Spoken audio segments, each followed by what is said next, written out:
गोड़ लगतनी समाचार बटुए विक्रमगंज से रिपोर्टर बानी राजू रंजन दुबे जी। खबर के हेडलाइन सुनी। पंचायत चुनाव के दौरान पुलिसकर्मी के द्वारा गाली गलौज कइला पे दनवार में सड़क पे उतर गिरन गांव के लोग। खबर का बा विस्तार से जानी। खबर रोहतास जिला के विक्रमगंज के काराकाट प्रखंड क्षेत्र के दनवार से बटुए, जहां गांव के लोग सड़क पे बैठ के पुलिसकर्मी के खिलाफ धरना प्रदर्शन करे लागल। स्थानीय गांव वाला के लोग के कहना बा कि सूख के काराकाट प्रखंड क्षेत्र में तीसरका चरण के मतदान होत रहे, लेकिन हमनी के अपना घर में बैठल रही है। लेकिन एजा गश्त कर रहल पुलिसकर्मी के द्वारा अभद्र व्यवहार करत गाली गलौज कइल जात रहे, जवन असंवैधानिक बटुए, जेकर विरोध करत स्थानीय ग्रामीण दनवार गांव के मुख्य सड़क पे बैठ के विरोध प्रदर्शन कइलन। ओजे मौका पे पहुंचल एसपी आशीष भारती लोग के समझा बुझा के सड़क जाम के हटवैलन। हालांकि एसपी के बड़कपन ही कहे से कि चुनाव आचार संहिता लागू बटुए, और ये चुनाव आचार संहिता में ऊपर से धरना प्रदर्शन एसपी साहेब ऐसा रही कि समझा बुझा के हटा देनी, नहीं तो एसपी के तो पावरू होला कि ये धरना प्रदर्शन करे वाला लोग पे दानादन कार्रवाई होइत। लेकिन मामला सलट गई, जौन तत्काल समाचार भोजपुरिया समाचार के पास बटुए।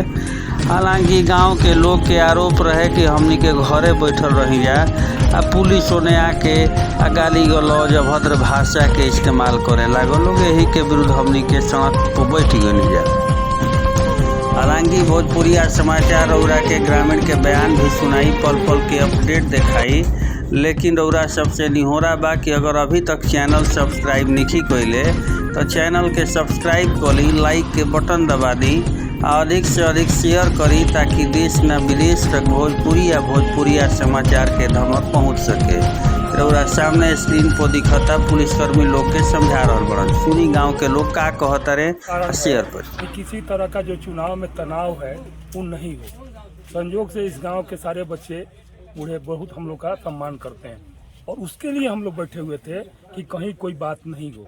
लेकिन हम लोग को भी जानबूझ के उठाया जा रहा है ताकि यहाँ तनाव हो। ये बात का हम लोगों ने आरजू एसपी से, और दरोगा जो है गाली दे के हम लोग को बात कर रहा है। इसके ये कौन गौरव कुमार है क्या है, और इसीलिए हम लोग जो है एक बैठे यहाँ पर रोड पर। गौरव जो है एक तरफा कार्रवाई कर रहे हैं। जो सबसे शांत बूथ है ये आपका 3 और 4 यहाँ पर आपको क्या लगता है थाना प्रभारी क्यों ऐसा कर रहा है? थाना प्रभारी मिले हुए हैं वो मुखिया जो हैं हमारे भैया जी, उनसे जितेंद्र सिंह, उनसे मिले हुए हैं। यहाँ पर एकदम शांति से वोट हो रहा है। कहीं कोई जो भी आ रहा है देख रहा है, जानबूझ के फोन करके गुमराह किया जा रहा है। जहाँ हो रहा है वहाँ नहीं पहुँच रहा है फोन, जहाँ शांति से हो रहा है वहाँ पहुँचाया जा रहा है। और हम लोग जो शांति से पेट्रोल पंप पर बैठे हुए खाली इस कारण से कि लड़के जो है गलत कुछ नहीं करें, मारपीट नहीं करें, किसी से आपस में अथी नहीं करें, और हम लोग को भी जानबूझ के हटाया जा रहा है। क्या नाम है आपका? विश्वनाथ प्रसाद।